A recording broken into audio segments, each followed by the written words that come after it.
The case of Brianna Denison has raised significant concerns, particularly with an autopsy scheduled today to identify a woman's body discovered in Reno, Nevada. On Friday, there is a possibility that this body could belong to the missing college student.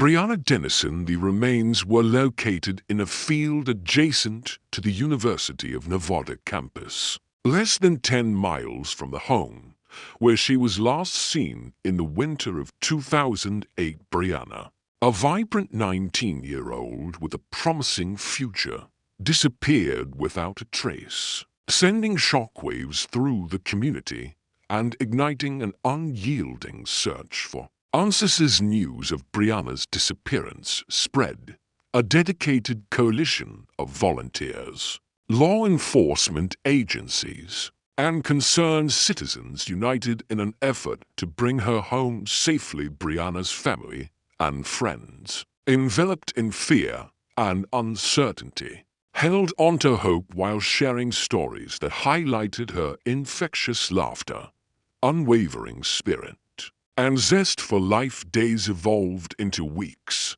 and weeks into months, as the search intensified. The quest for answers led investigators down a dark and convoluted path, revealing a disturbing series of crimes. Law enforcement tirelessly pursued leads, diligently piecing together the circumstances surrounding Brianna's disappearance.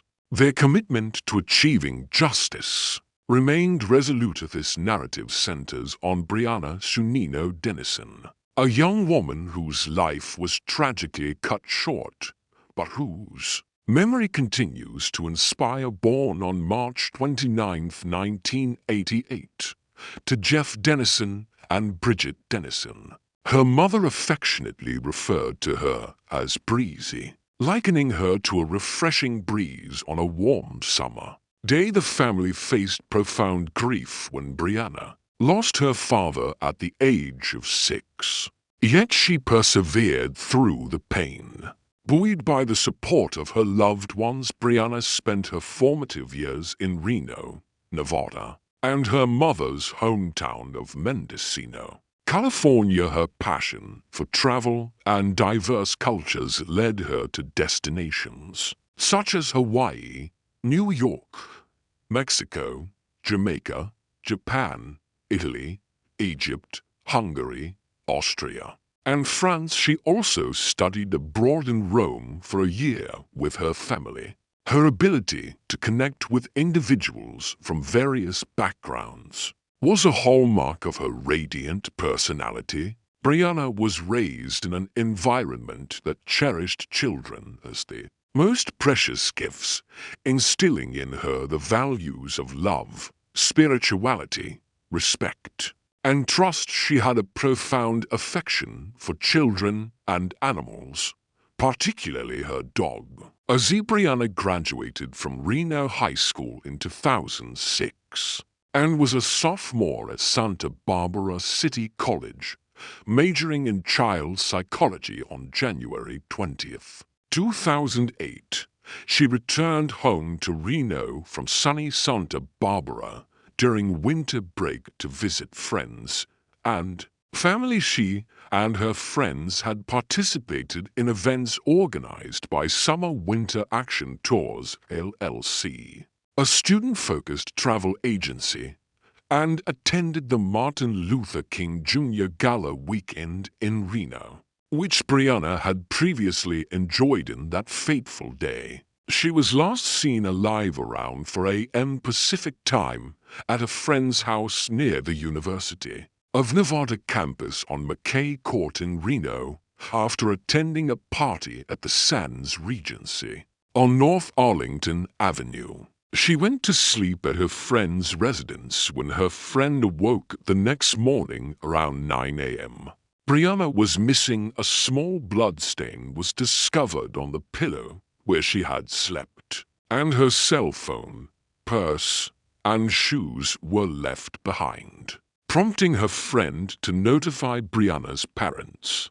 And local authorities. Investigators assessed the crime scene And in the days that followed, detectives conducted a forensic investigation of the McKay Court residence. Where Brianna had been staying, they uncovered DNA evidence on a doorknob that belonged to an unidentified male and confirmed that the blood on the pillow was Brianna's, leading them to focus on the possibility of a kidnapping. The search for Brianna intensified, with the Federal Bureau of Investigation (FBI) joining the efforts. The DNA found on the doorknob was linked to at least two sexually motivated attacks in the same area in the preceding months. On January 29, 2008, a woman from Reno reported knowledge of another victim who had disclosed being raped at gunpoint in a garage on the University of Nevada, Reno campus in October 2007. Although the crime had not been reported, this information led investigators to release a description of a potential suspect.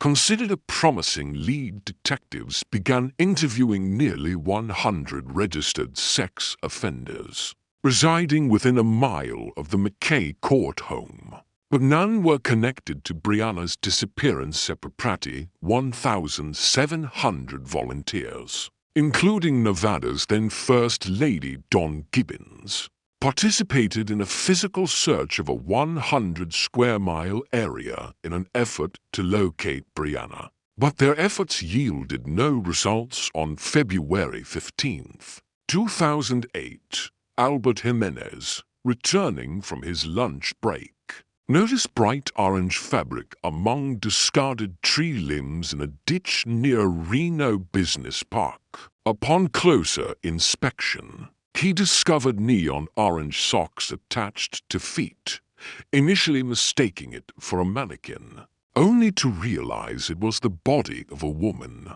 Although Jimenez had heard about Brianna Denison's abduction, he did not think the victim resembled her photographs. Lacking a mobile phone, Jimenez returned to his workplace, E-Technologies, to contact the Reno police. Upon their arrival, it was confirmed that the victim was indeed Brianna Denison. An autopsy report later confirmed that the body found in a field near the business park was hers. Tragically, Brianna had been assaulted and killed. Additionally, a piece of underwear was discovered near her body, along with DNA evidence from the perpetrator and an unidentified female. Authorities speculated that the underwear did not belong to Brianna and may have been left as a taunt to investigators. The police subsequently appealed to the public for anyone who recognized the underwear to come forward,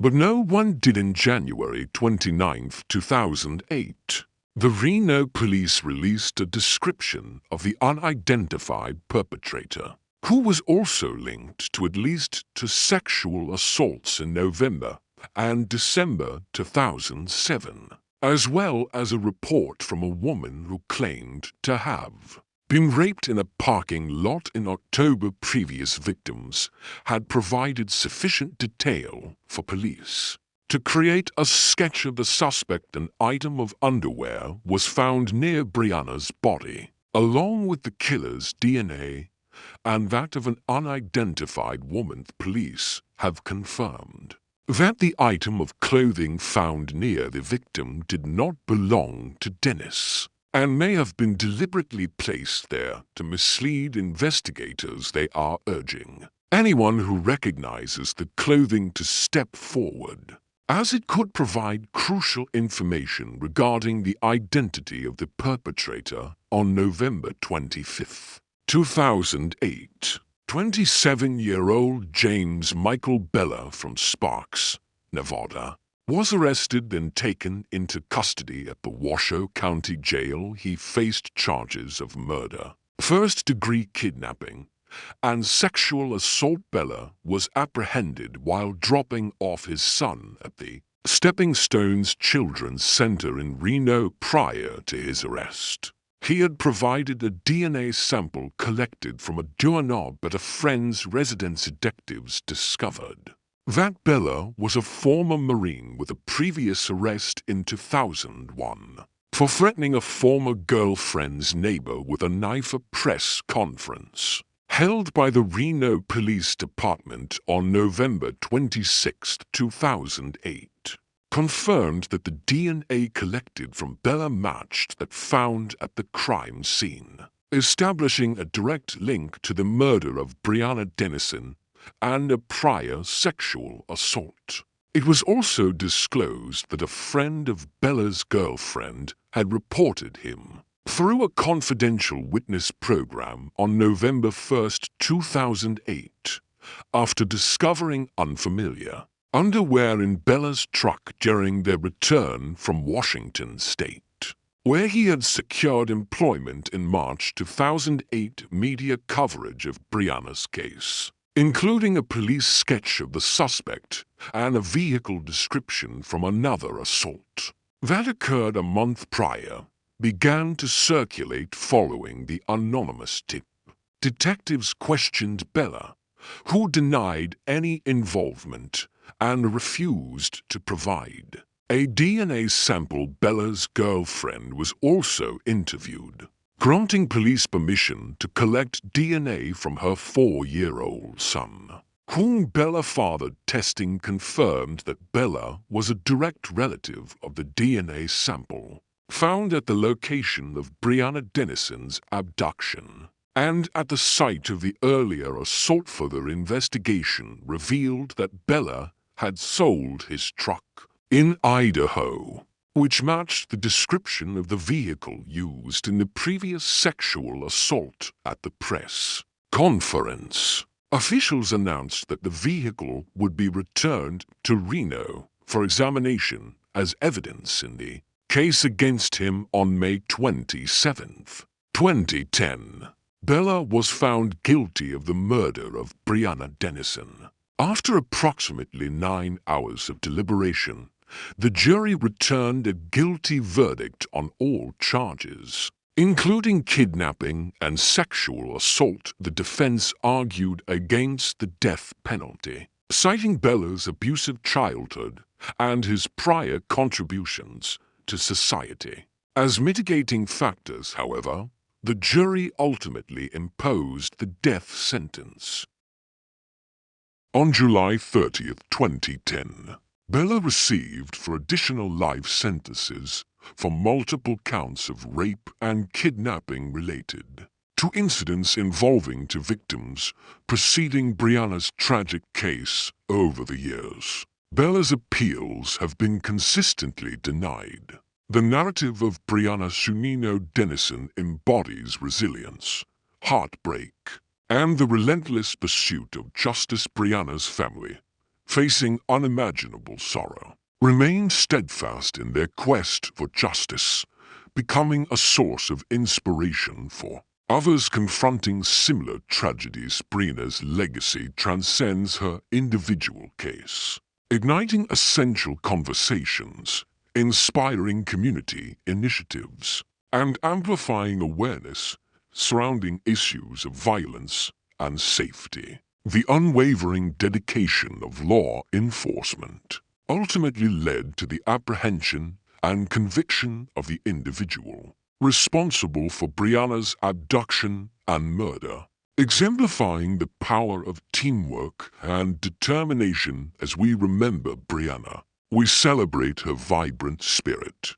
her love for life, and the profound impact she had on those around her. Her story serves as a poignant reminder of the importance of community, compassion, and the fight against violence. This case brings us to Rockdale, a village in Illinois located just over 40 miles west of Chicago. On May 13, 1997, a typical day unfolded at a construction site in Rockdale, where the sun beat down relentlessly on workers moving debris from a dusty landfill. Amidst the chaos, Kevin P. McGowan, an archaeologist from the University of Illinois, was meticulously sifting through the refuse. Searching for hidden artifacts, little did he know that he was about to uncover something far more shocking and disturbing as he examined the debris. McGowan's trained eye caught sight of something unusual buried beneath the landfill was a bone.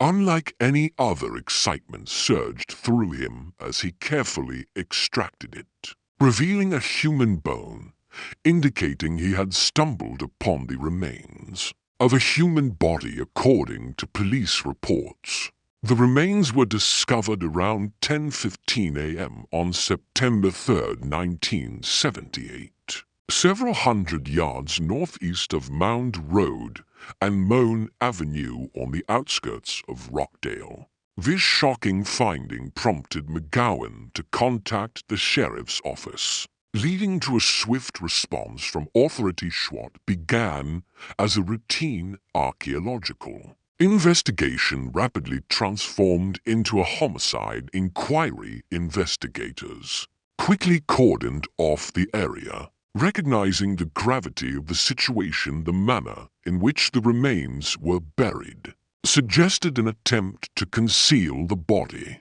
indicating a cruel act had occurred. The discovery of a single bone implied that the victim had been dismembered, raising the urgency for investigators to uncover the truth behind this heinous crime. Community was left in shock as law enforcement officials launched a thorough investigation. Questions arose regarding the identity of the deceased and how they ended up buried in the landfill. This investigation would prove challenging, requiring years of dedicated work, extensive interviews, and advancements in scientific techniques. Officers surveyed the grisly scene with a mix of curiosity and concern, pondering the whereabouts of the remaining body parts. As the investigation progressed, the officers meticulously combed through the construction landfill, uncovering fragmented skeletal remains. These remains were traced back to the Ruscroft building, a once prominent three-story structure that had dominated the Joliet skyline.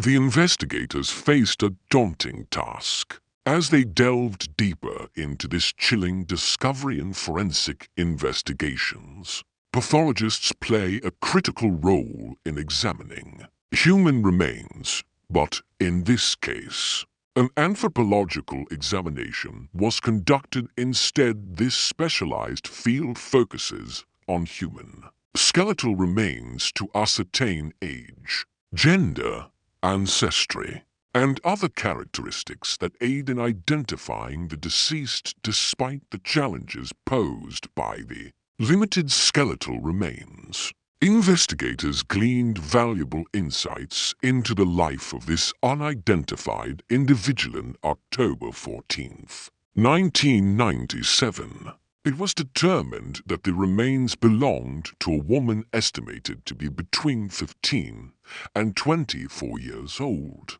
standing between 5 and 5 feet 10 inches tall. While the details were sparse, they offered a glimpse into what this young woman's life may have entailed without a known identity. She was designated Rockdale's Jane Doe. Unfortunately, forensic pathologists could not ascertain any distinguishing features regarding her appearance. Despite the lack of information, the investigators remained resolute in their quest for answers, understanding that even the slightest detail could be pivotal. Reflecting on the timeline of events, they deduced that the woman likely lived and died during the years leading up to the demolition of the Ruscroft building in 1986. This revelation raised poignant questions about her life during that transformative period. As they explored the history of the Ruscroft building, investigators discovered that it had housed various companies since its establishment in 1907. The building suffered a devastating fire in 1992, which consumed the structure for 2 days, ultimately leading to its demolition. In its aftermath, the building became a refuge for the local homeless population.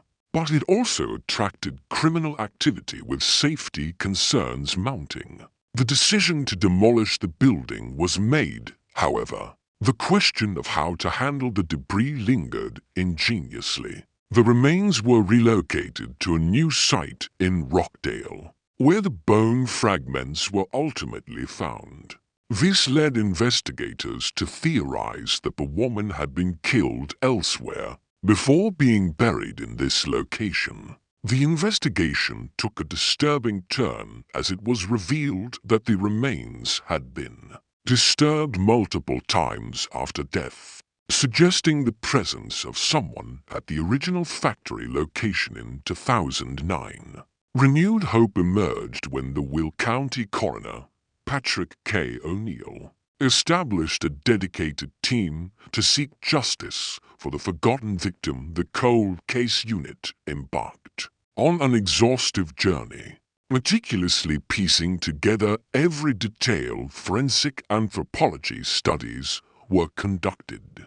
DNA was extracted, and profiles were entered into the National Missing and Unidentified Persons database, as well as the FBI's combined DNA index system. Despite numerous leads being pursued and ultimately eliminated, the investigation continued with unwavering determination. On June 8, 2022, the Will County Coroner's Office collaborated with Orem, a forensic DNA sequencing laboratory, to tackle the perplexing cold case of Rockdale's Jane Doe. Utilizing advanced technology, they sought to overcome previous testing failures and bring closure to this long-standing mystery. With the community's support, funding was secured to facilitate a new round of DNA testing. Kristen Middleman, the Chief Development Officer at Orem, recognized the importance of identifying victims and perpetrators of crimes. With their advanced DNA testing capabilities, Orem was able to extract crucial genetic information from the skeletal remains, constructing a comprehensive genealogical profile. In-house genetic genealogy team at Orem diligently researched family trees, resulting in a significant breakthrough when a match with possible relatives was uncovered. This pivotal moment reignited hope in the investigation following the return of leads to law enforcement. Cold case investigators conducted interviews across Illinois, Texas, and California. Ultimately, the advanced DNA testing led them to a man named Christ O'Brien in California, who could hold the key to unraveling the mystery of the unidentified woman. Investigators visited his home and discovered he had a sister he had not seen since 1984. This revelation prompted them to collect DNA from Christ O'Brien, which subsequently confirmed that he and the unidentified woman were half-siblings. On March 3, 2023, after 26 years as a nameless victim in a cold case, the woman found in the Illinois factory ruins was finally identified as Marie R. O'Brien, born on July 16, 1966, in Aurora. Marie was a beloved daughter, sister, and friend. Though her life was tragically cut short, her memory can now be honored as her loved ones lay her to rest. With a sense of closure, Marie R. O'Brien was a vibrant and talented student at Golden Rule Charter School, where her outgoing personality endeared her to many. However, her trusting nature raised concerns among those who cared for her, as her brother Christ noted that she often placed her trust in strangers. Despite his efforts to reconnect with her After 1984, Marie vanished without a trace, leaving a void in the lives of her loved ones. How her life was tragically interrupted. Marie's legacy endures through the lives she touched nonetheless. Questions remain for her family. They continue to seek justice and hope for the perpetrator's capture for Christ. The weight of uncertainty is heavy, but he remains determined to pursue justice for his sister, cherishing the hope that closure will ultimately be achieved. Each morning, she would send her friends heartfelt messages, such as "Good morning, beautiful," which made them feel valued and inspired. Her daughters, Bella and Cease, were the focal point of her life, and she dedicated herself to nurturing and supporting them. Shanann was active on social media, sharing videos that provided a glimpse into her daily life with her daughters. These videos were cherished by her friends and family, highlighting her warm personality. In many of these clips, Shanann expressed her deep admiration for her husband, Chris, depicting him as a devoted husband and father. However, those close to the family found Chris somewhat difficult to connect with on a deeper level, as he tended to be reserved. Despite these reservations,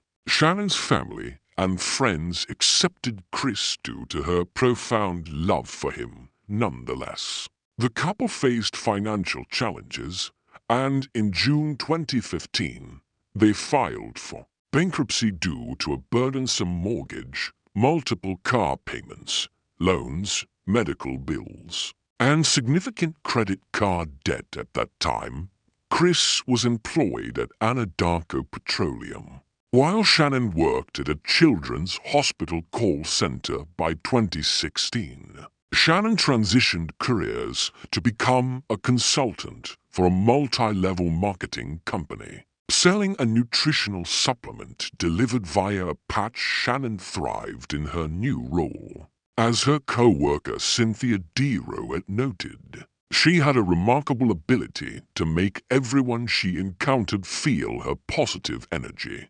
Despite her contentment, Shanann held a wish to have a baby boy to complete her family alongside her husband. And to daughters in the spring of 2018, Shanann received an unexpected yet delightful surprise. She was pregnant again. Filled with joy, she planned to capture Chris's reaction to the news on May 28. Further tests confirmed that she was expecting a baby boy, and the couple chose the name Nico for their new addition when they shared the news with Bella and Cease.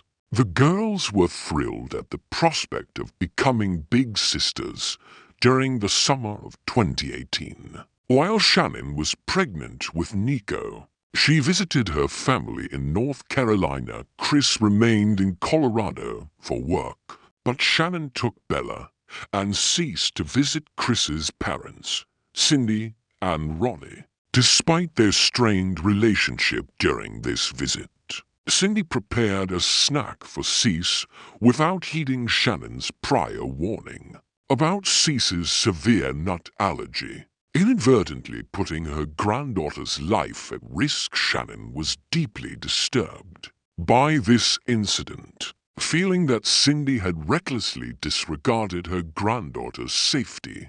She conveyed her outrage and disappointment to Chris through a text message, accusing his mother of intentionally trying to provoke her. Shanann urged Chris to address his mother's behavior, suggesting that inaction on his part would indicate complicity in her harmful actions and validate Shannon's concerns for her children's safety. While Shanann was visiting her family, she noticed a sudden shift in Chris's communication style. He stopped responding to her messages and calls, leaving her feeling confused and anxious. When she inquired about the change, Chris explained that he had taken on additional responsibilities at work due to the arrival of new employees, reassuring her that everything was fine a week later. Chris traveled to North Carolina to spend time with Shanann and their daughters. The girls were overjoyed to see their father, rushing to embrace him upon his arrival. However, Chris's greeting toward Shanann was noticeably colder. Instead of offering a kiss, he merely nodded at her. Shanann felt hurt and surprised by Chris's distant demeanor. Confiding her growing concerns to a friend through a text message, she expressed that she felt as though she was living with a stranger rather than the man she had married. Saddened and bewildered by Chris's behavior, Shanann noted that their communication had deteriorated to the point where they were texting each other even when they were in the same room. She shared her heartbreak with a friend, even attaching a photo of them sitting on separate couches, facing away from one another. Shanann began to suspect that Chris might be interested in someone else, a notion that shocked her friend. However, her friend disagreed, asserting that Chris loved Shanann too much to engage in infidelity. Nonetheless, Shanann was devastated to learn that Chris no longer believed they were compatible. This revelation was a profound shock to Shanann, who had always felt their love was resilient. Chris admitted that he had hoped becoming parents again would alter his feelings, but it had not. Shanann was heartbroken, as she cherished their relationship and believed their love could overcome any challenges. In a desperate attempt to salvage their marriage, Shanann suggested they attend couples counseling, but Chris refused. While Shanann was willing to make sacrifices for their relationship, she realized that Chris was not prepared to meet her halfway. After returning to Colorado from North Carolina, the family attempted to settle back into their routine. However, Shanann soon left for another business trip, this time to Arizona. During her time in Arizona, her friends observed a noticeable change in her demeanor. She appeared confused, distressed, and not her usual vibrant self. One evening, while in their hotel room, Shanann confided in her friends about her concerns, revealing that Chris had expressed doubts about their relationship and declined to attend couples therapy on August 11th. While Shanann was still in Arizona, she received a notification regarding a restaurant charge on their joint account. The amount raised her suspicions, leading her to wonder if Chris was dining with someone else, which left her feeling uneasy. Upon returning home from her trip on August 13th, Shannon's friend Nicole Atkinson drove her home. Their doorbell camera recorded Shanann entering her house around 1:48 a.m. the following morning. Shannon's friends grew concerned when they did not receive their usual good morning messages from her, especially knowing she had an important doctor's appointment at 9:30 am. When Sean missed a 12:30 p.m. business meeting, her close friend Nicole Atkinson became increasingly concerned.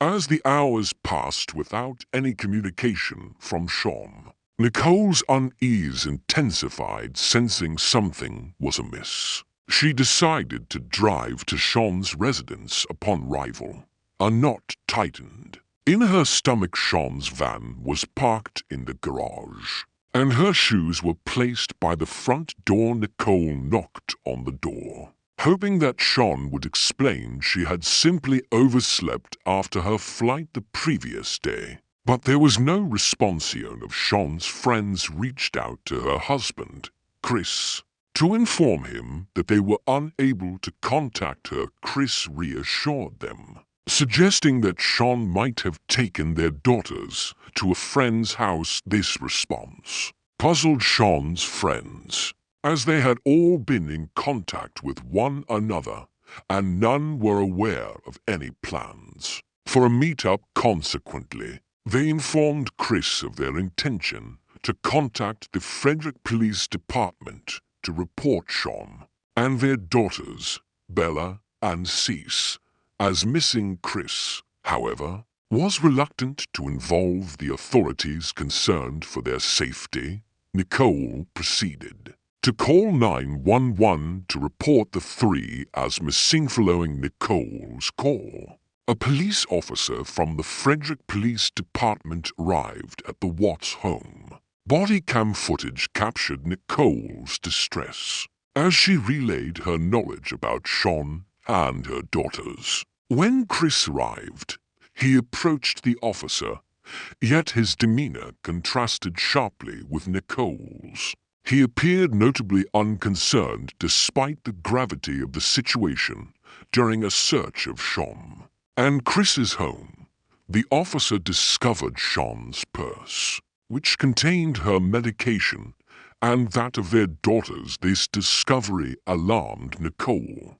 While Chris maintained an unusual calmness, the officer also found Sean's wedding ring on the bedside table. Subsequently, the officer and Chris examined the security footage from a neighbor's camera, which showed Chris leaving the house at 5:28 a.m. His behavior changed upon viewing the footage. He became visibly nervous and fidgety, a shift that did not go unnoticed by the neighbor, who suggested to the officer that Chris was acting unusually. Chris's lack of urgency in searching for his wife and daughters raised eyebrows among Sean's friends, who found it incomprehensible that he was not more worried about their disappearance. As the investigation progressed, police canvassed the neighborhood, inquiring if residents had seen Sean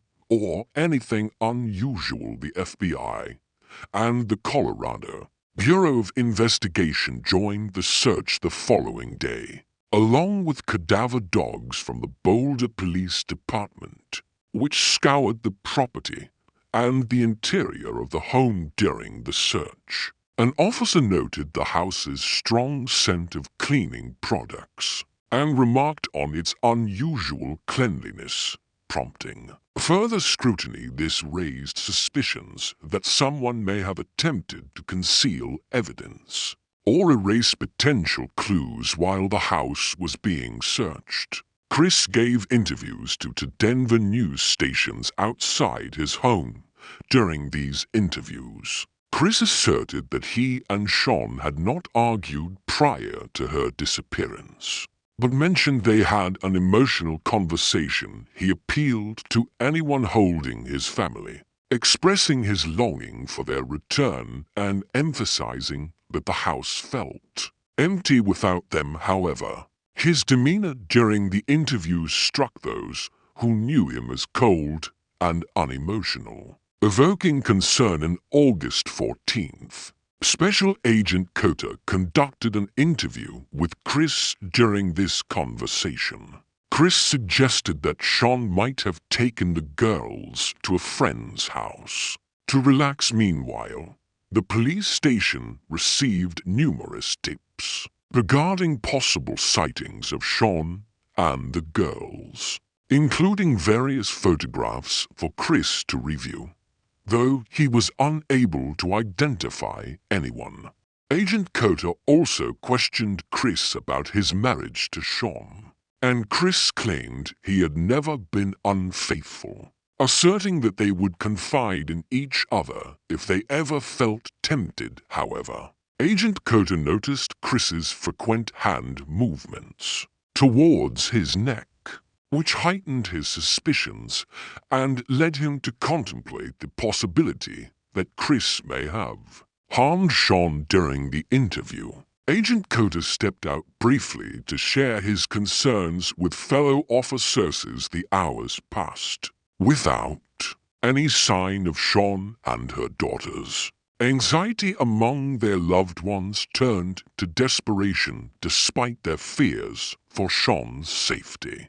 They clung to the hope that Bella and Cease might still be out to avoid the death penalty, and was sentenced to life in prison without the possibility of parole during the sentencing hearing. The judge expressed outrage over the brutal crime Chris had committed, labeling it the most inhumane and vicious case he had encountered throughout his extensive career. Years later, Chris admitted to the murder of his wife, Shanann. In their bed, he claimed he strangled her after she discovered his infidelity, and threatened to take their daughters away following the act. Chris transported Sean's body in his truck to his work site, accompanied by their two daughters. Tragically, he confessed to murdering his daughters one by one at the site, with one daughter forced to witness the murder of her sister before meeting the same fate. This heinous crime occurred in Green Bay, Wisconsin, a city located on the shores of Lake Michigan with a population of approximately 100 per thousand. Green Bay is the third largest city in the state and is renowned for its strong football culture. Being home to the Green Bay Packers, one of the most successful teams in the National Football League, the city boasts a diverse economy that includes healthcare, education, manufacturing, and tourism. Visitors can explore attractions such as the National Railroad Museum, Bay Beach Amusement Park, and the historic downtown district in Green Bay. A tragic murder unfolded in 1986 on April 18, 1964. A bright-eyed baby girl named Lisa Holstead was born, raised by her resilient single mother, Judith Karen Perrell Thompson. Lisa faced numerous challenges during her childhood, particularly due to the absence of her father, Frank Holstead. Yet Lisa's spirit remained unbroken from an early age. She displayed a curious mind and a creative flair, surrounded by two loving older sisters, Deborah and Susan, who were 3 and 2 years older than her, respectively. Lisa found comfort and support in their presence. Her older brother, Stephen Holstead, 5 years her senior, acted as her protector, ensuring she felt safe and loved despite the financial hardships of being raised by a single mother. Their familial bond was unshakable. Judith worked tirelessly to provide for her children, and her love was boundless. Lisa had a passion for horseback riding and enjoyed sketching in her spare time. However, her life took an unexpected turn when she became pregnant at 17 and welcomed her son, Jeremy, in 1981. Despite the challenges, Lisa was a devoted mother who worked diligently to provide the best life for Jeremy. Her kind, outgoing, and creative nature shone brightly as she raised him alone, embodying the spirit of independence her mother had instilled in her. Yearning for more than her circumstances allowed, Lisa made the courageous decision to relocate across the country to Los Angeles. In 1981, eventually, she sought stability and peace, which she found in Green Bay, where she and Jeremy settled in 1982. Although Lisa did not attend college, she was determined to further her education and enrolled in a goal-oriented non-credit adult learning course at the Northeastern Wisconsin Technical Institute from 1983 to 1984. By 1986, at only 22 years old, Lisa had already achieved much with her now 5-year-old son by her side. She was prepared to face the challenges of a new chapter in their lives. She had also found love again with John Sott, and the couple enjoyed simple activities like fishing and playing darts, sharing a quirky collection of pets, including an eel and a bird named Herbie. Lisa's love for her family and her zest for life were evident in everything she did. However, fate dealt a cruel hand, and her promising future was tragically cut short on August 12, 1986. Under a bright moon in Wisconsin, Lisa and John embarked on a late-night adventure. Their competitive spirits shone through as they played darts, but as the night wore on, tension escalated, exacerbated by alcohol while driving home. They stopped at the intersection of Mason and Taylor Streets around 2:30 a.m. following an argument. Lisa stepped out into the cool night air. Feeling frustrated and upset, she informed John she would walk home, hoping to clear her head as dawn approached, and Lisa had yet to return. John's concern morphed into dread. He scoured the streets, calling her name, but to no avail. Overcome with fear, he reported her missing at the police station shortly after. Two unsuspecting workers at Kenner's Nature Park made a gruesome discovery: a lifeless body of a woman partially submerged in the water. They immediately alerted authorities and officers from the Green Bay Police Department arrived to the shocking scene. Detectives secured the area and began searching for evidence. As they combed through the marsh, they discovered a small piece of fabric, which led to the identification of the victim as Lisa Holstead. Upon examination of her body, telltale signs of strangulation were evident, prompting the case to be classified as homicide. The autopsy revealed a harrowing account of her final moments, including a blood alcohol level significantly above the legal limit, and multiple wounds indicative of a brutal attack. The medical examiner's findings suggested a heinous sexual assault as the primary cause of her death. Only hope for justice lay in a foreign DNA sample extracted from the victim's body. This piece of evidence, akin to finding a needle in a haystack, was crucial, yet without a suspect to match it against, the investigation stalled. The case remained cold for over 30 years, until 2020, when Detective David Graff from the Green Bay Police Department reopened it. His team diligently combed through old files, discovering a forgotten vial containing the perpetrator's DNA, igniting new hope for resolution. Utilizing cutting-edge forensic genetic genealogy, they sought to uncover the suspect's identity. In June 2020, the DNA analysis yielded significant information, allowing the detectives to trace family trees of distant relatives. Their investigation led them to Green Bay, where they identified a suspect, Luke Griffin, who had a history of violence against women, including strangulation, and had previously been incarcerated for sexual assault. In September 2020, police tracked Griffin, who had relocated to Rhine, Wisconsin, with surveillance in place. They observed him disposing of items that would ultimately lead to his capture.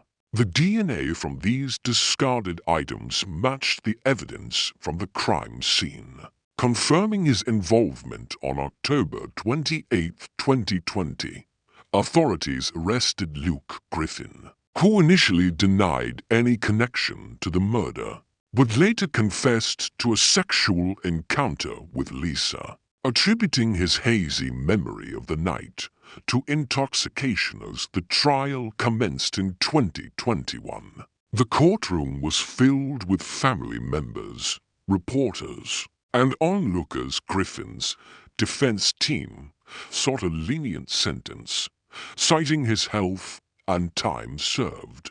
But the judge emphasized the severity of the crime and the lasting impact on Lisa's family ultimately. Griffin was found guilty of first-degree intentional homicide and sentenced to 10 years in prison, the maximum penalty allowed under the law. At the time of the crime, despite the emotional testimonies from Lisa's family, no sentence could truly restore what was lost. The case of Lisa Holstead serves as a testament to the relentless pursuit of justice and the advancements in forensic technology that can bring closure to long-standing mysteries. No one was able to assist the seemingly flawless girl, who subsequently became handicapped. Tsinghua University, often referred to as the Chinese Harvard, was hosting a prestigious performance in collaboration with the Beijing Symphony Orchestra.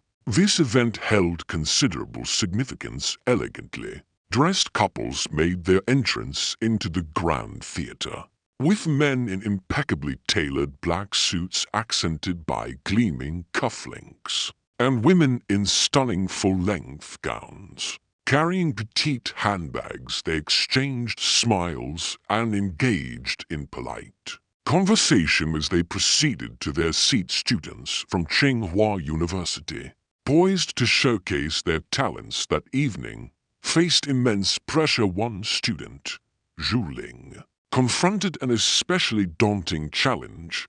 She was about to deliver a 6-minute solo that could define her future. The audience potentially included professors, prospective employers, and benefactors, all critical figures for her career aspiration, thus heightening the stakes. Any mistake was simply not an option. She needed to captivate them and leave a lasting impression with her performance. Her goal was to immerse herself in the rhythm and embody the essence of the ancient Chinese musical instrument, the jichuan, revered as the instrument of the wise and favored by scholars. Those who mastered it were invariably seen as insightful and perceptive. The jichuan, a symbol of prestige, boasts a rich history. One of these venerable instruments from the Song dynasty fetched $22 million, ranking it among the most valuable.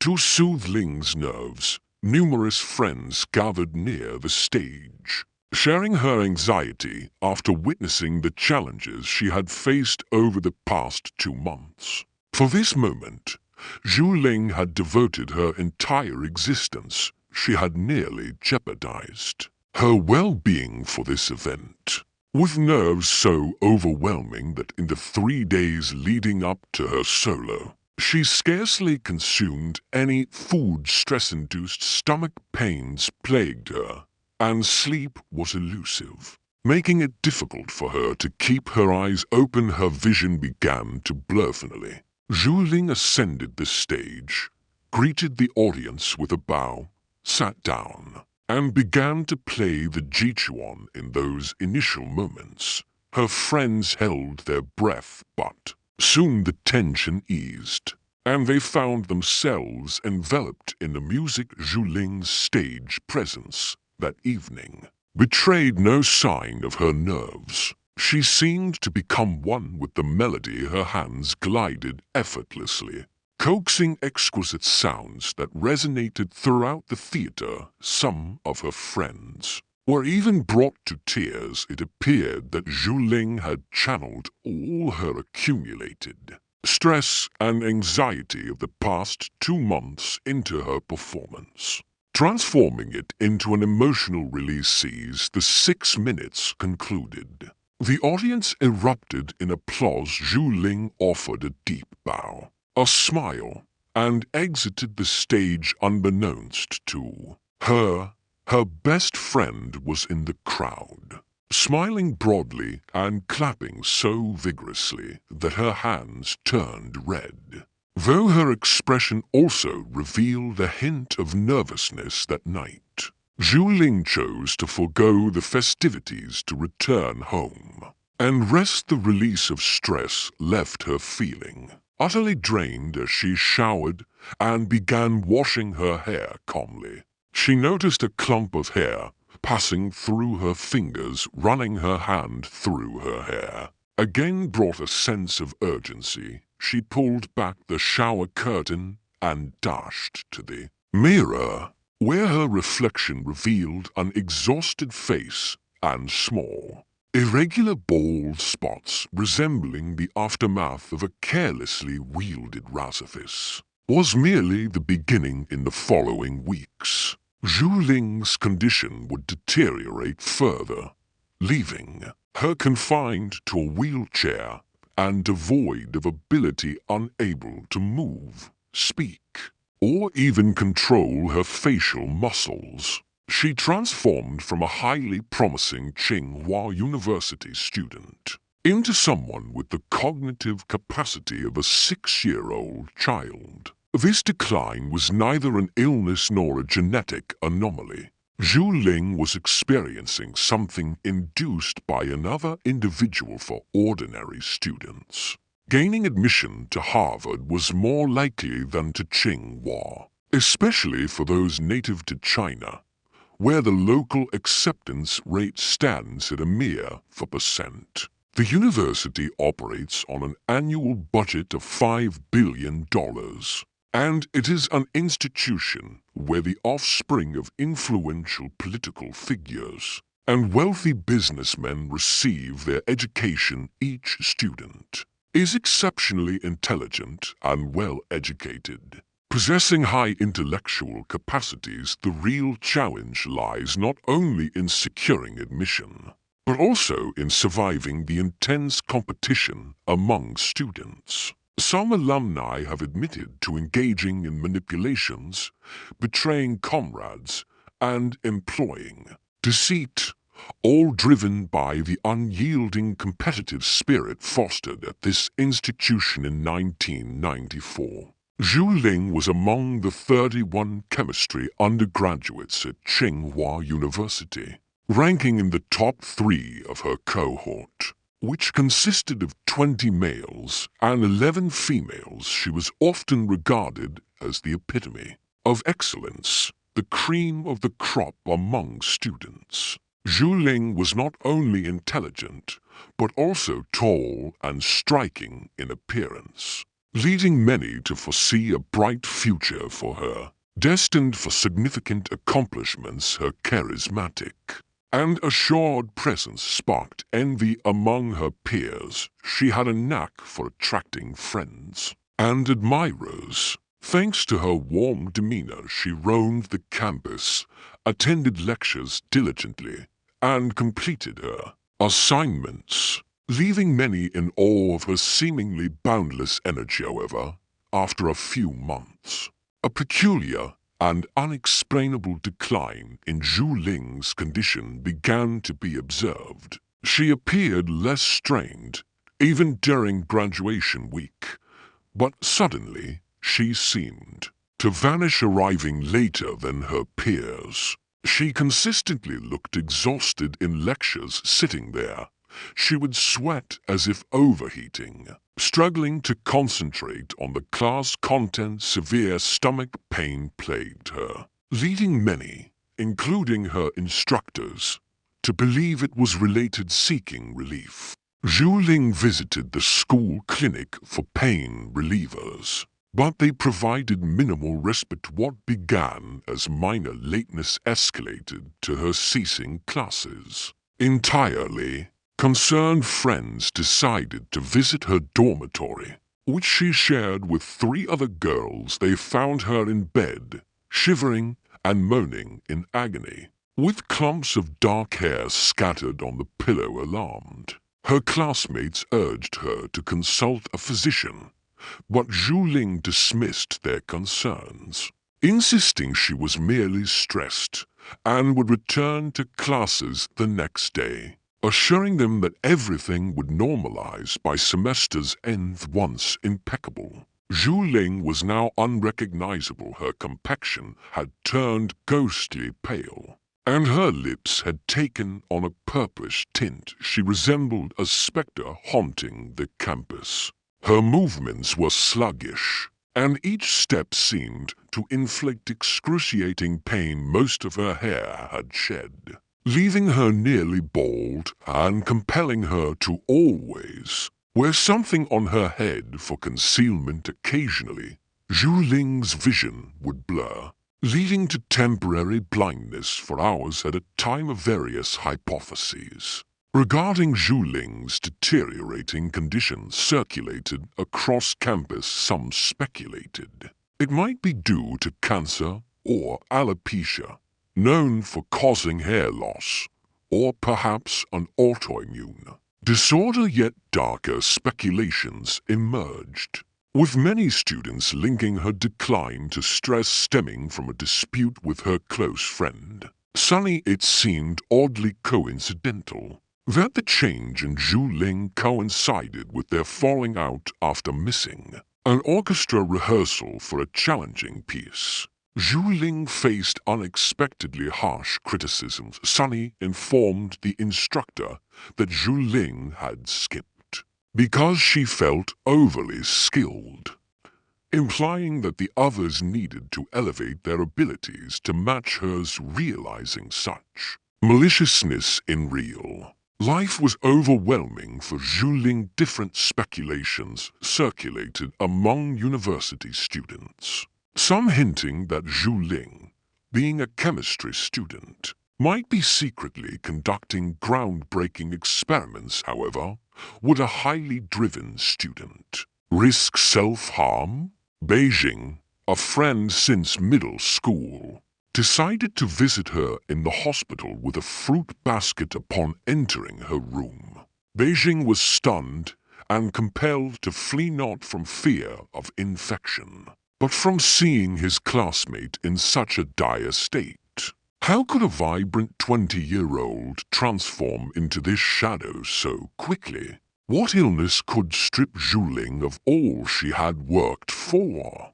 The medical team found her condition baffling. Just months earlier, Zhu Ling had been in peak health. Now, she lay almost hairless, connected to multiple machines with tubes protruding from her nose and mouth. Her body convulsed, and her face showed partial paralysis. A look of silent desperation marked her wide eyes, and the sight was distressing. Even the slightest touch caused excruciating pain and erratic movements. It seemed that even her hospital gown tormented her skin. Sensing his friend's silent plea for help, Beijing read the desperate message in her eyes, a look he would never forget. Seeking answers alongside Zhu Ling's parents, Beijing probed the doctors for a diagnosis, but they were equally perplexed. They delved into the onset of her illness. Initially, about a month or two earlier, Zhu Ling experienced stomach aches resembling spasms that came and went unpredictably within a week. The pain intensified to the point that it forced her to bend over in agony, often laying on the ground curled up in a fetal position. Initially, her remedy involved consuming large amounts of Chinese herbal tea, yet the pain escalated, eventually causing her to lose consciousness. But by her demanding university's schedule, Zhu Ling delayed seeking medical attention, hoping the symptoms would subside. Then her vision began failing, intermittently, first blurring and then completely vanishing for hours. Subsequently, her hair started falling out, an especially traumatic symptom for any young woman. The situation escalated, resulting in her hospitalization just days before Christmas. Her first experience with hospital care. Throughout that month, her parents remained unwaveringly by her side as she underwent treatment. The medical team conducted tests for arsenic and mercury poisoning, But the results indicated no abnormalities. Interestingly, a physician from a different hospital recalled a similar poisoning case from the 1960s and proposed the possibility of thallium poisoning. However, Zhu Ling denied any exposure to thallium during her studies. Consequently, the hospital contacted Tsinghua University to investigate which chemical substances Zhu Ling might have encountered as a chemistry student. Despite their inquiries, her medical records revealed no exposure to chemicals that could cause such symptoms, leaving her condition a perplexing puzzle for the medical staff. Remarkably, after a month, Zhu Ling's health seemed to improve, and she sought permission to resume her studies.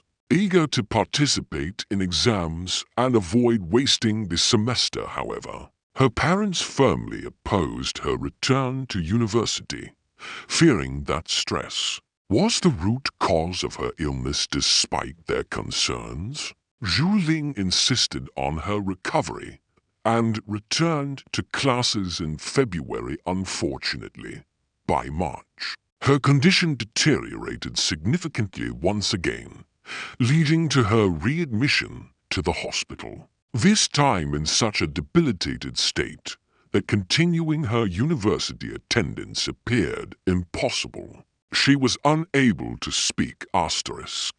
Disheartened by the local medical community's inability to provide answers, Jean took the initiative to reach out to medical experts not only in China, but globally. He shared Zhu Ling's symptoms across various languages on specialized medical forums online. Within half an hour, he received numerous responses over the next few days.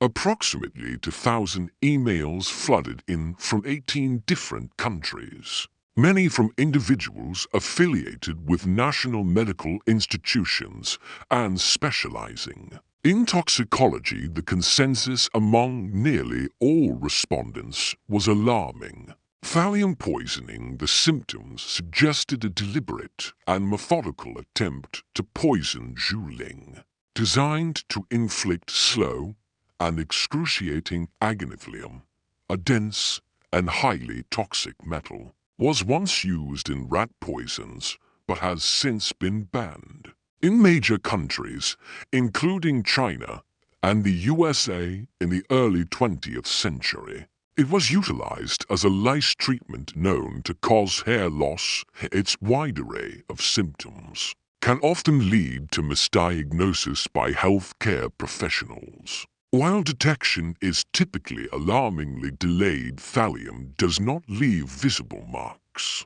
like bruises or wounds, complicating diagnosis. The poisoning manifests in stages, beginning with stomach discomfort that escalates to severe pain, followed by trembling, headaches, insomnia, and temporary blindness. Eventually, victims experience intense skin pain akin to severe burns, where even the slightest touch becomes excruciating. The final stage includes neurological symptoms, such as involuntary motor disturbances, seizures, and partial or complete paralysis, culminating in cognitive decline and mental impairment. Tragically, in Zhu Ling's case, this regression transformed her from a top student at one of China's most prestigious universities to someone with the mental capacities of a 6-year-old child. Jen,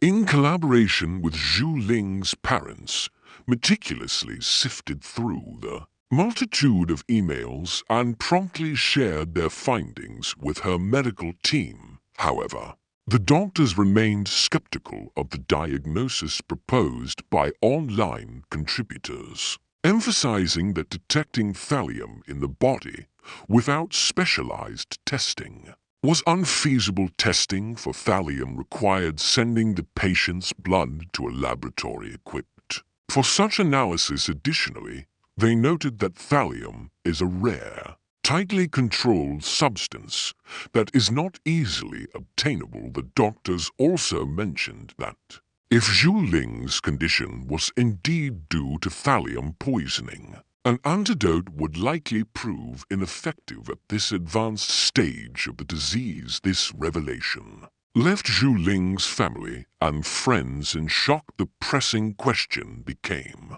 who would want to harm Zhu Ling? A hypothesis emerged that the intended targets might have been her parents. Given their high-profile careers, her father was a senior engineer at a national agency, a position potentially involving sensitive information, while her mother worked as an engineer at a prominent Chinese company. However, this line of inquiry eventually reached a dead-end. The primary task was to ascertain how the poison entered Zhu Ling's system, especially since no one else on campus exhibited similar symptoms. This ruled out the possibility of thallium vapors, suggesting that Zhu Ling either ingested or came into direct contact with the substance. Meanwhile, during her hospitalization, her personal belongings mysteriously vanished from her dormitory, including her shampoo, contact lens case, lipstick, bath soap, and even her water glass. Intriguingly, the perpetrator seemed solely interested in Zhu Ling's possessions, an unusual incident in such a prestigious university's dormitory with no surveillance cameras on campus at that time. An investigation became imperative. Students lived in gender-specific rooms, and access to the women's dormitory was restricted to current female students. At Tsinghua University, neither alumni nor graduate students or professors could enter the living quarters of over 100 young women. Police initiated a thorough investigation into over 20 vendors known to supply thallium, a substance still used in the production of optical lenses, electronics, and other products. Scrutinizing their procurement records, they discovered that one supplier had provided alum to Tsinghua University's chemistry department for research. Further investigation revealed that only a select group within the university had access to this compound: to professors, 3 graduate students, and to senior undergraduates. Consequently, the perpetrator likely had a role in thallium-based experiments and had the opportunity to take personal items from Zhu Ling's room. As the investigation progressed, the professors and graduate students were quickly excluded as suspects due to their lack of access to the women's dormitory, narrowing suspicion to the 2 senior students, 1 male and 1 female. Since the male student could not have entered the female residence area, suspicion fell on the female student, who turned out to be Sunny, Zhu Ling's best friend and roommate. Now the prime suspect in her attempted murder. This situation raised a perplexing question.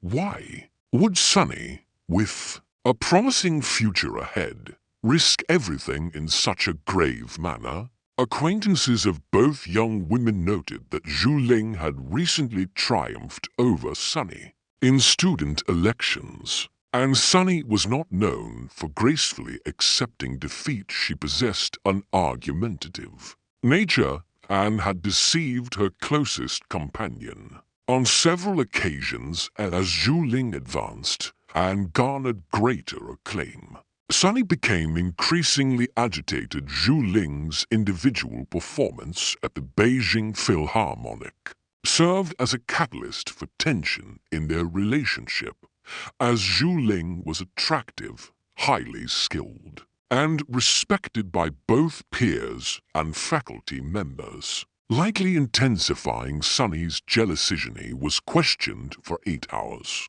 Before her parents arrived to take her home, her family held significant influence at Tsinghua University. Her father was a key figure in the Democratic Revolutionary Committee, and her grandfather was a former vice chairman. Many of her relatives occupied positions in government or academia at top state universities. Consequently, Zhu Ling's case remained unresolved for an extended period. Sunny, one of the primary individuals associated with the incident, maintained her innocence, claiming that the police had cleared her of any suspicion regardless. Sunny legally changed her name and birth date, married an American, and relocated to the United States, where she lived without restrictions. Meanwhile, Zhu Ling's diagnosis came too late. It was eventually confirmed that thallium had caused her mysterious illness by the time it was detected.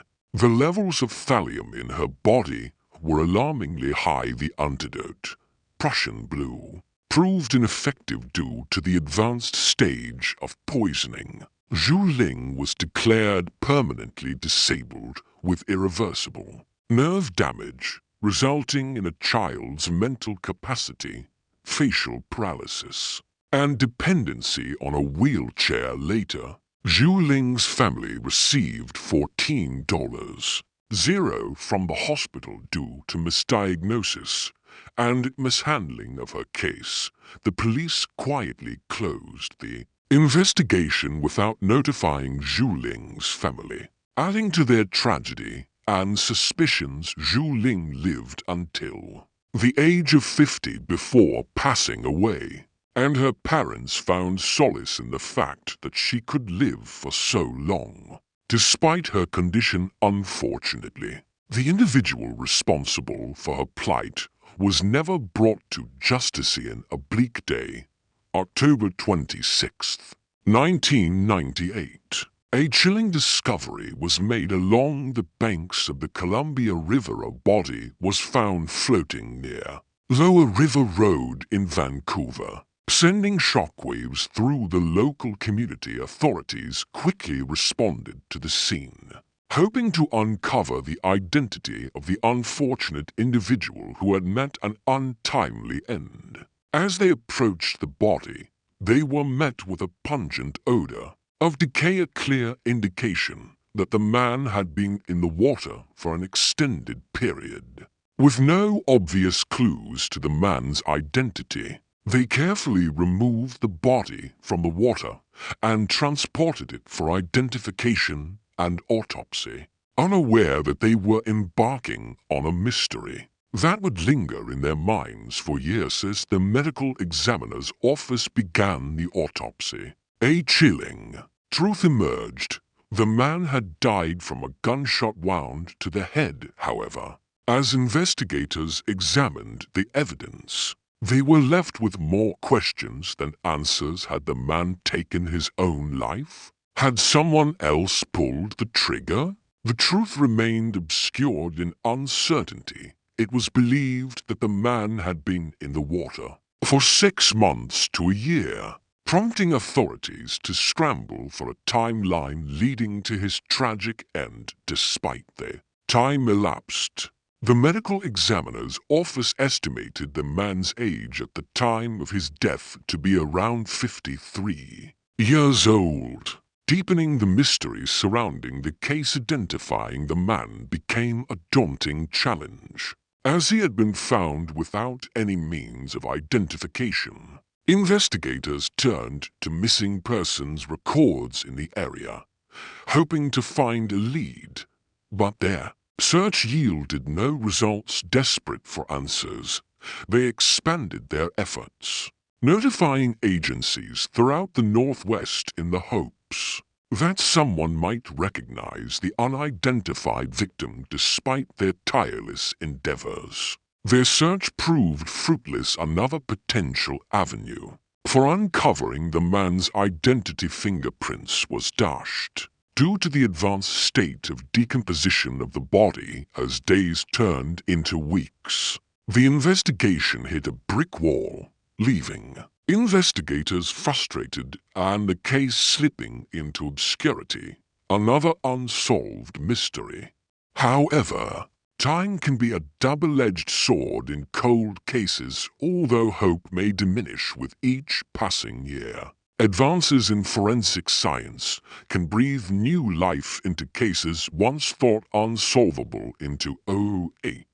Investigators decided to re-examine the evidence, armed with the latest forensic tools and techniques. They reached out to the University of North Texas Center for Human Identification, hoping that advancements in DNA profiling would finally lead them to the answers. They sought the center successfully developed a DNA profile of the unidentified male from samples taken during the autopsy. This profile gave investigators renewed hope as they submitted it to the National DNA Database, eagerly awaiting a match despite their efforts. No match was found, although the DNA profile provided a new lead. It underscored the challenges of solving a case with no definitive clues. Nevertheless, the investigators remained optimistic. They understood that with each advancement in forensic science, the likelihood of uncovering the truth behind the man found in the river grew stronger. In 2021, determined to uncover the truth, investigators submitted a DNA sample from the remains to Bode Technology, a renowned forensic DNA laboratory in Virginia, with their expertise in extracting DNA from challenging samples. The scientists at Bode Technology accepted the challenge, knowing that analyzing the DNA could unveil the secrets of this mysterious John Doe. A forensic genealogist utilized the DNA from the remains to trace the individual's ancestry, bringing hope that answers may finally be within reach. Through meticulous research and comparative analysis, the forensic genealogist uncovered an ancestral connection to a family in California. This promising lead pointed specifically to Michael Johnson, the son of Chelsea Johnson Jr. and Ruth Marie Henson. Notably, Michael had not been traceable since 1998. Investigators recognized they had made significant progress and were closer to unmasking the identity of the enigmatic John Doe. As autumn leaves fell in October 2022, Nikki Costa, the operations manager of the medical examiner's office, made a pivotal breakthrough in the case of the unidentified man. She successfully located Chelsea and Ruth Johnson's other children, Russell Johnson and Kathy Bergen, who revealed alarming information. Their brother Michael had vanished without a trace over 2 decades prior and had severed all ties with the family. This revelation could potentially be the missing link investigators had sought for years, determined to resolve the case of the unidentified man. Nikki diligently pursued the lead, suggesting the DNA sample belonged to Michael. To validate her suspicions, she contacted multiple agencies in her quest to find the final piece of the puzzle. The California Department of Justice's Missing Persons DNA program analyzed family reference samples, while the Wasatch County Sheriff's Office collected a DNA sample from Johnson's sister, Kathy. Simultaneously, the University of North Texas Center for Human Identification forwarded its DNA profile, developed in 2008, to California's Missing Persons Program for comparison with all evidence gathered. Clark County's chief medical examiner, Dr. Martha Burt, concluded that the unidentified man was indeed Michael. Nikki's relentless efforts, coupled with the collaborative work of various agencies, finally provided the man with an identity and a chance for justice. However, The mysterious circumstances surrounding Michael's death continue to puzzle investigators who have yet to uncover details regarding his activities leading up to the discovery of his body. In the wake of this identification, authorities are reaching out to the public for assistance, hoping someone may have information that could illuminate what transpired with Michael. Every piece of information could prove crucial, and authorities are eager to resolve this complex case. Regarding the case of Sarah Yarborough, she was born in Portland on June 12, 1975. Shortly thereafter, her family moved to Federal Way, a suburb of Seattle, where she grew up alongside two siblings. Forming a close bond with her youngest brother from an early age, Sarah exhibited a passion for music and ballet. Dedicating substantial time to perfecting her craft, her academic excellence earned her a place in a school program that allowed her to travel to New Zealand twice as she transitioned into her teenage years. Sarah joined the cheerleading team at her high school. Cultivating a wide social network, she was well regarded for her kindness and compassion, often offering support to those in need. On Saturday, December 14, 1991, 16-year-old Sarah was scheduled to meet her cheerleading team at the school, where a bus would transport them to an event. She arrived in her father's car, but mistakenly thought the bus was due at 8 a.m. instead of the actual 9 a.m. arrival. Sarah's friends began to gather. They noticed her absence. Some students spotted her car in the parking lot, but she was nowhere to be found even after the bus arrived. Sarah remained missing. This absence raised concerns among her friends, who had no means of contacting her due to the lack of mobile phones at that time. Around the same time, two 12-year-old children exploring the wooded area behind the tennis courts noticed an unusual sight. A man emerging from the bushes who then walked away in the opposite direction. Although the children found this behavior peculiar, they continued on their way. Shortly thereafter, they stumbled upon a grim scene: a young woman lying unresponsive on the ground, whom they believed might be dead. The children hurried home to inform their parents, and one of the parents returned to the scene with them. Meanwhile, the other child's father pursued the suspicious man they had seen earlier. The child recalls seeing a car resembling a Chevrolet Nova leaving the area. Living nearby, his father attempted to locate the vehicle, but, unfortunately, lost sight of it quickly. Simultaneously, the other child's parents rushed to the school, where they discovered the young woman lying on the ground, likely deceased. They promptly entered the school building to contact the police. Upon arrival, officers confirmed the young woman's death and quickly identified her as Sarah based on marks on her neck. Authorities deduced that she had been strangled, and some of her personal belongings, including her jacket, underwear, and socks, were found nearby. However, her purse and car keys were located in the school parking lot, leading investigators to suspect that the assailant may have attacked her near her vehicle and subsequently dragged her body behind the trees. The body was sent to forensic experts for examination, and the police commenced their search for evidence. Their initial step involved interviewing everyone present at the school and its surroundings. The two boys who discovered Sarah provided a rough description of the man they had seen near her body, describing him as a tall, approximately 20-year-old individual with shoulder-length reddish hair. Wearing a dark coat and black trouser suit, police identified another witness, leading to an unexpected turn in the narrative. A man jogging in the same wooded area observed a peculiar scene. A girl lying next to the bushes with a man hovering over her initially.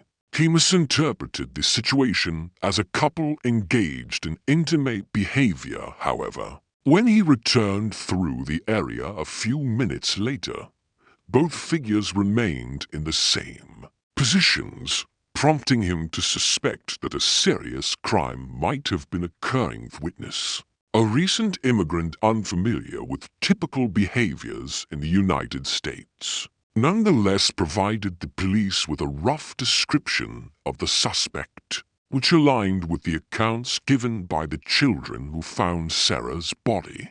Despite interviewing dozens of individuals near the school, no additional useful information surfaced. Medical examiners conducting the autopsy determined that Sarah's cause of death was strangulation, indicating that the attacker had utilized his own socks in the act. A severe head wound was also found, with experts believing that Sarah lost consciousness as a result of the blow, corroborating the runner's account of observing her motionless. On the ground, forensic specialists analyzed Sarah's clothing and discovered traces of male DNA on nearly all her garments. However, in 1991, there was no DNA database available for matching these samples, requiring investigators to rely on direct comparisons with DNA from specific suspects. Another significant finding was that, although male DNA was present on Sarah's clothing, the forensic doctor reported no signs of sexual assault. Investigators formulated their own theory based on the evidence. Since Sarah had arrived at the school nearly an hour early and was alone in the parking lot, it is likely her attacker observed her, waited for her to exit the vehicle, struck her with an object to render her unconscious, and subsequently dragged her body behind the trees, where it was discovered. Dupin reporting the sighting of the Chevrolet Nova. Detectives initiated a search for this vehicle. They located one matching the description, but found the driver had an alibi, having delivered donuts earlier that morning, and his DNA did not match that found on Sarah's clothing. It became apparent that the children may have simply seen the car passing by and mistakenly assumed the killer was inside. None could definitively recall seeing a man exit the bushes and enter a car in the days that followed. Police continued to seek witnesses and new leads, but made little headway. Classes resumed on Monday, and the proximity of the murder site to the school, combined with the fact that the perpetrator remained unidentified, heightened unease among students. To ensure safety, boys from the sports teams escorted girls to their vehicles or buses, preventing them from being alone on the street. Approximately 70 potential witnesses were present at the school and its vicinity on the morning of the incident. Investigators interviewed each, but regrettably, no new information emerged from the accounts of the two children and the runner. A composite sketch of the assailant was created and disseminated to local media outlets.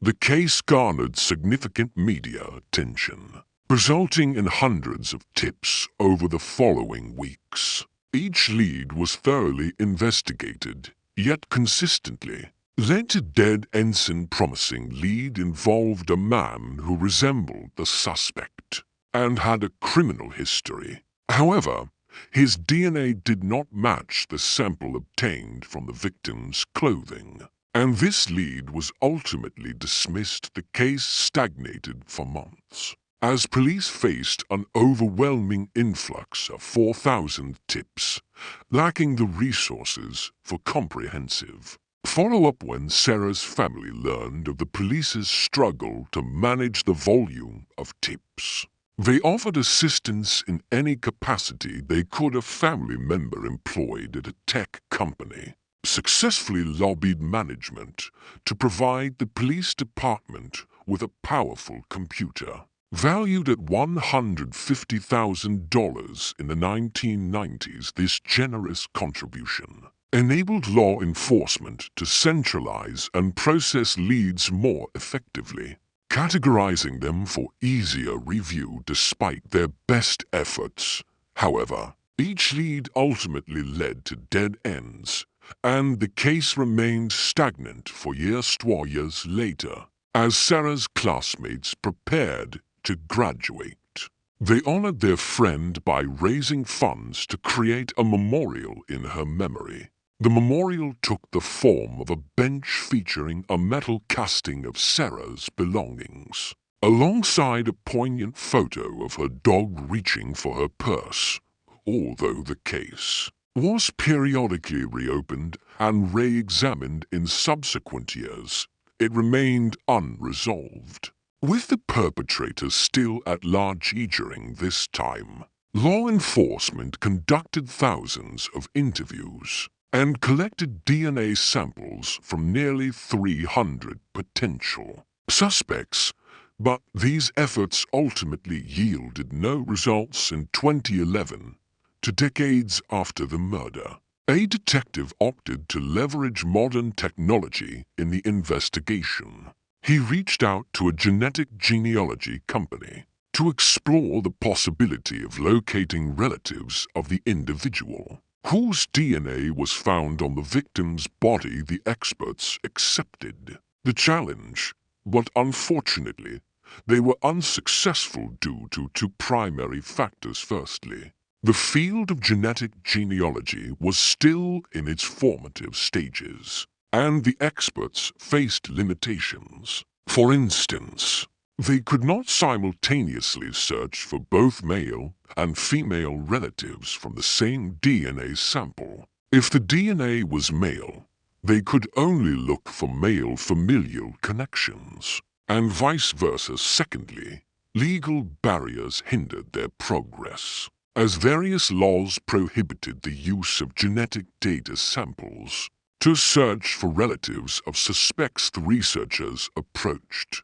had spent years tracing the genetic lineage of British passengers who arrived in the United States on the Mayflower in 1620. By analyzing the DNA of Sarah's attacker, they identified a link to one of the ship's passengers, Robert Fuller. However, tracking the attacker's lineage proved exceedingly challenging, particularly given the passage of time.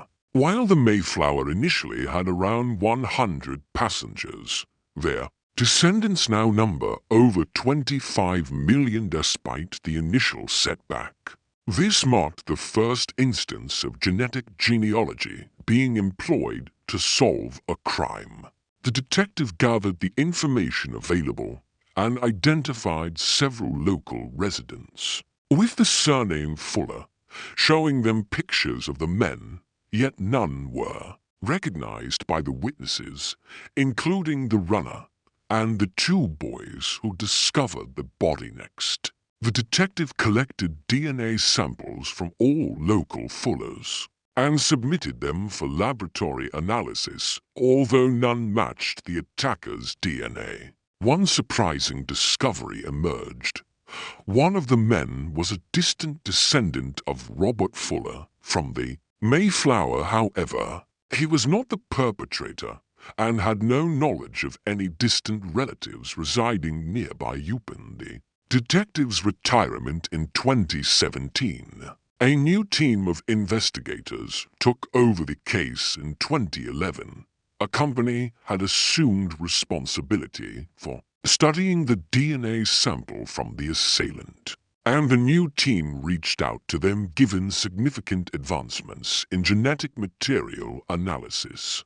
The experts agreed to attempt tracing the assailant's lineage over the following 2 years. They meticulously navigated public databases to identify even the most distant relatives of the assailant and manually traced their family connections to individuals alive at the time of Sarah's death after eliminating several thousand individuals. A breakthrough occurred in September 2019 when they identified 2 new potential suspects, brothers Edward and Patrick Nicholas, who were descendants of Robert Fuller. The experts concluded that it was highly probable that the DNA sample found on Sarah's clothing belonged to one of the brothers at the time of the murder. Edward, the older brother, was a career criminal with a lengthy history of violent offenses, and his DNA profile was already in the FBI database, ruling him out as a suspect in Sarah's murder. Patrick Nicholas, the younger brother, had faced multiple arrests for violent crimes. However, his DNA was not in the database as it had been collected prior to the inclusion of offender profiles. Detectives promptly placed 55-year-old Patrick under surveillance 2 days later. They seized an opportunity while at a laundromat. Patrick stepped outside to smoke a cigarette and carelessly discarded the butt on the ground. An officer quickly retrieved it and secured it in an evidence bag. Before returning to his vehicle, Patrick repeated this routine, and during another smoke break, a cloth handkerchief fell from his pocket. The police wisely collected this additional piece of evidence, anticipating potential difficulties in extracting DNA from the cigarette, but forensic experts successfully obtained samples from both items, and the following day, detectives received the long-awaited confirmation. Patrick's DNA matched perfectly with traces found on Sarah's clothing from 1991. Consequently, a warrant for Patrick's arrest was swiftly issued, leading to his detention. It took investigators 5 days to identify and formally charge him with murder once his background was disclosed. A pressing question emerged.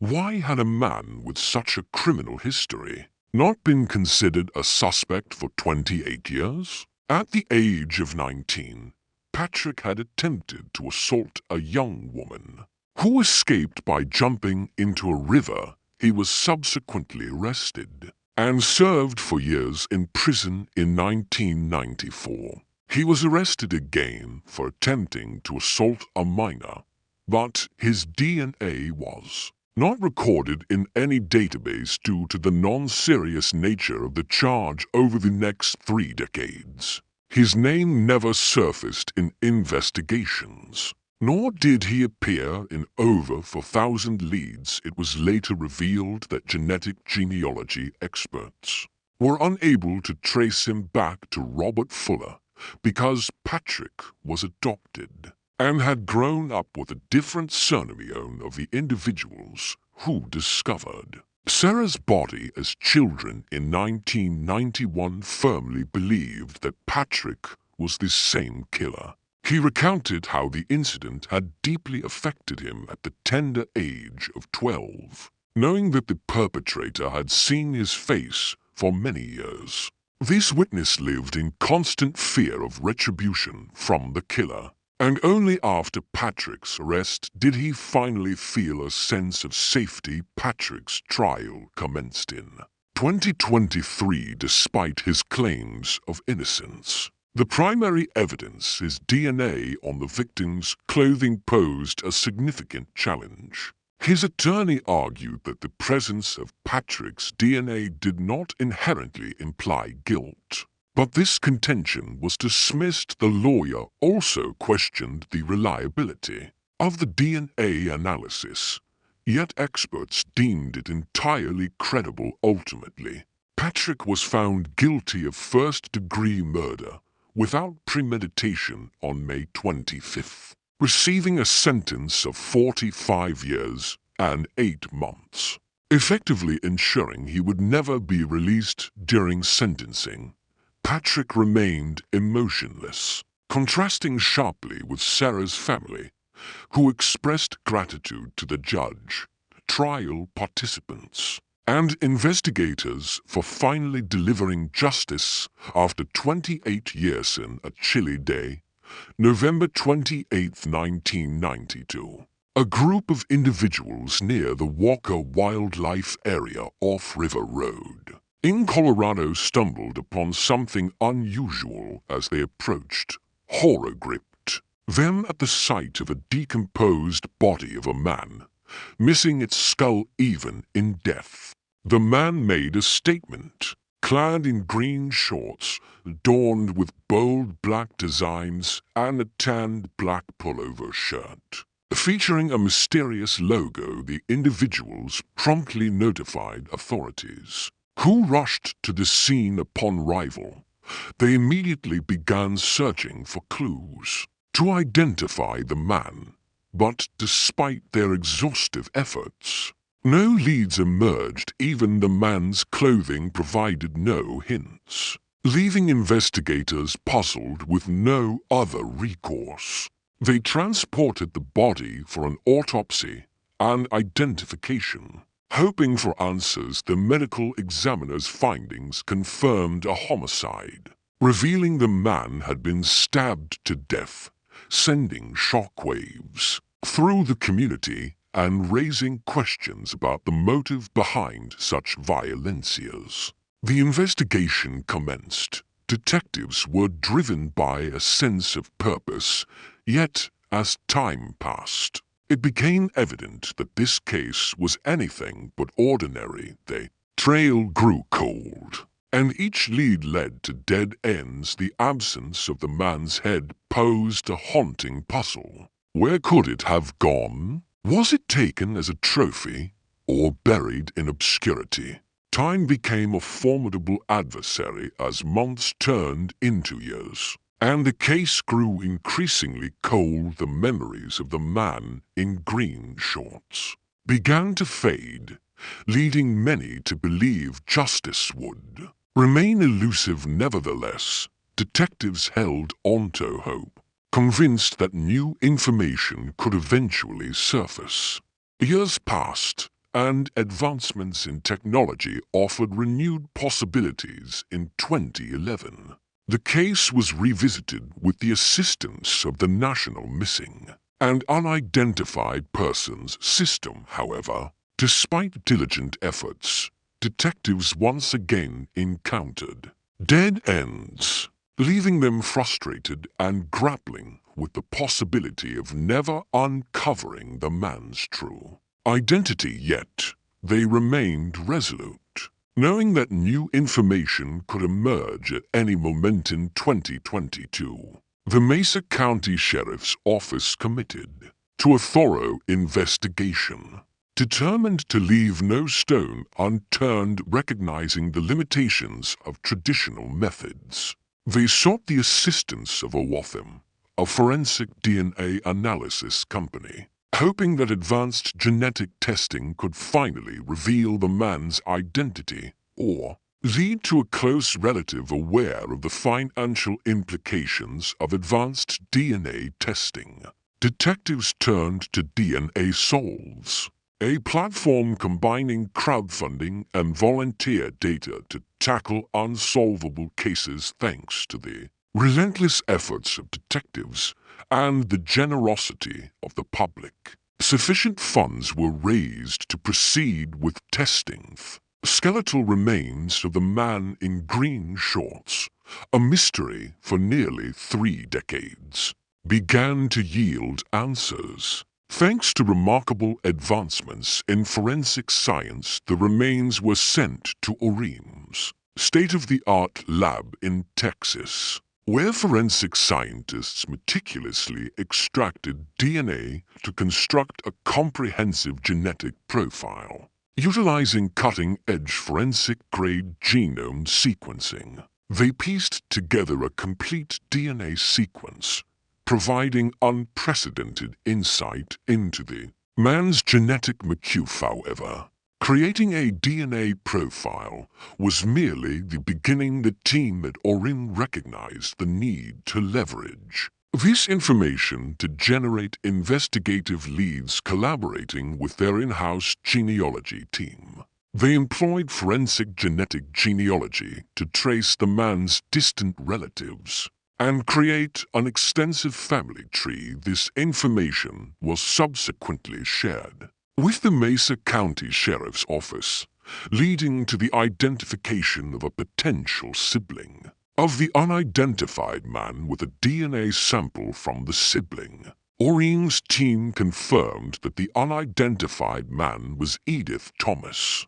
E.T. Romero's revelation of Edith's identity marked a significant breakthrough for the Mesa County Sheriff's Office. Nevertheless, the circumstances surrounding his death remained unresolved, prompting detectives to delve deeper into the investigation. They uncovered details about Edith's life, revealing a man of service and sacrifice, including his military service tragedy. Edith was just 26 years old when he met his untimely demise, having traveled to Grand Junction, Colorado, in the company of two others from Louisiana in 1991. He lived in a now-demolished house on 4th Street and worked as a dishwasher in a local eatery. While the details of his death remained murky, it is believed he was killed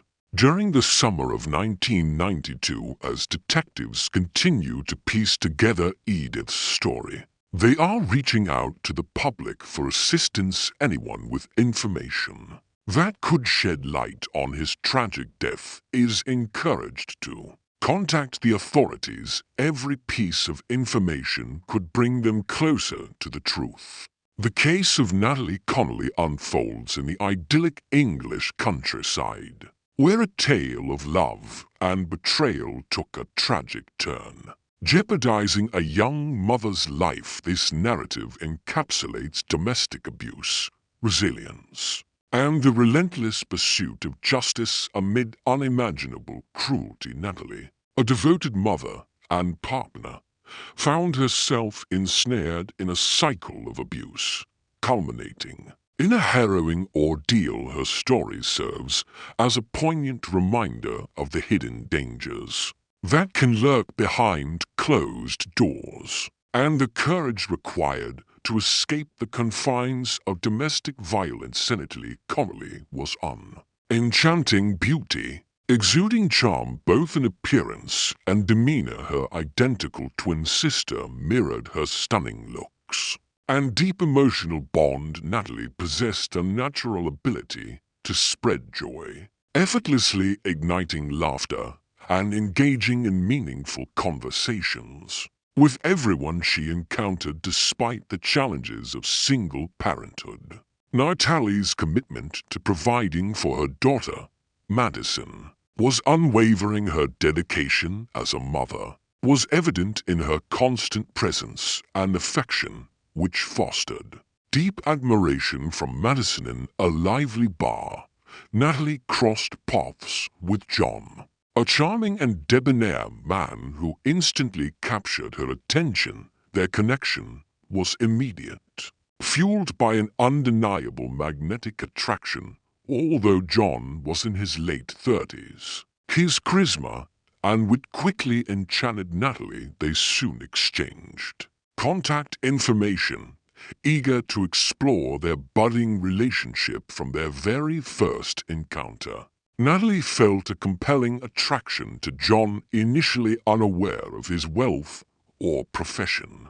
She later learned that John was a multimillionaire, a fact underscored by his lavish displays of affection. Extravagant gifts flowed from his generous nature, and their evenings together were filled with exquisite dinners at upscale restaurants. His opulent mansion resembled a fairy tale, leaving Natalie mesmerized by his refined and gentlemanly demeanor. However, beneath John's charming exterior lay a complex reality. It became evident that his life was far more intricate than he had disclosed unbeknownst to Natalie. He was engaged to a pregnant partner, anticipating their second child, and had 3 additional children. He concealed his relationship with Natalie was revealed to be an affair, continuing even as he navigated the end of his previous commitment. Ultimately choosing to focus on her, their romance unfolded like a fairy tale from the outset, with John and Madison forming an immediate bond, while Natalie effortlessly endeared herself to John's children, receiving lavish gifts and luxuries like spa days and personal chauffeurs. John seemed to embody every dream imaginable amidst the opulence. Reality set in when Natalie moved into John's estate in Kinver, Staffordshire, England. Their passionate relationship revealed its true nature. Living together illuminated the complexities of their dynamic. True understanding emerges when sharing daily life. John's preferences leaned towards a more dominant approach, reminiscent of scenes from the 50 Shades of Grey series, which left Natalie uncomfortable. He derived pleasure from inflicting pain during intimate moments, often leaving visible marks of his aggression. The extravagant dinners and romantic gestures began to lose their allure as Natalie recognized the emotional toll they carried. What once appeared to be a fairy tale now revealed the stark reality of a tumultuous relationship. Despite her reservations, Natalie found herself yielding to John's demands during their intense encounters, driven by a fear of abandonment reminiscent of his treatment of his pregnant ex-fiancée. Although grappling with this significant issue, she found solace within the relationship, hesitating to leave out of fear of reverting to the monotony of her previous life. Seeking support and guidance, she confided in her sister and mother about the wounds and bruises that bore witness to John's violent tendencies during their intimate encounters. While acknowledging John's prowess in the bedroom, she also revealed the distressing reality of his penchant for inflicting pain. Natalie felt torn between the pleasure John provided and the harm he caused, struggling to reconcile her desire for a lavish lifestyle with her dissatisfaction regarding their intimate connection. Signs of strain became evident as both Natalie and John sought connections outside their relationship. John engaged with other women, while Natalie found herself messaging other men. Upon discovering Natalie's exchanges, John reacted with fury, revealing a glaring double standard in their relationship dynamic. On December 18, 2016, John proposed what seemed like a typical evening. Together, drinks, watching a football game, and sharing a meal. He ensured Natalie had ample alcohol and provided cocaine, albeit in lesser quantities than he consumed. This was not the first time he had orchestrated such a scenario, suggesting a pattern aimed at loosening her inhibitions before subjecting her to his despicable actions. Once they were alone, Natalie's heavy drinking on these occasions may have been an attempt to numb herself to the anticipated pain she knew awaited her behind closed doors with John. For him, maintaining control was paramount, allowing him to indulge in his intentions without compromising his faculties. After a seemingly delightful day, culminating in a satisfying meal at one of their favorite restaurants, John arranged for their driver to take them home. However, Beneath the facade of normalcy lurked John's sinister intentions. Natalie's intoxication was evident, and the meal had not helped sober her up. Disoriented, she stumbled out of the car upon their rival home, inadvertently leaving her phone behind. The responsible course of action would have been to provide her with water and guide her to bed to sleep it off. However, John had darker intentions in mind. Upon the driver's return with Natalie's phone, it remains unclear whether John accessed her messages. Subsequent toxicology testing and autopsy results painted a grim picture of Natalie's state. Despite her incapacitation, John was resolute in his desire for retribution, disregarding any potential consequences. Natalie became the unwilling recipient of his brutal advances. He orchestrated her suffering to inflict maximum harm, subjecting her to a barrage of violence, including punches, kicks, and the act of throwing bleach at her face and genitals to compound her agony. He used a bottle of carpet cleaner as a weapon.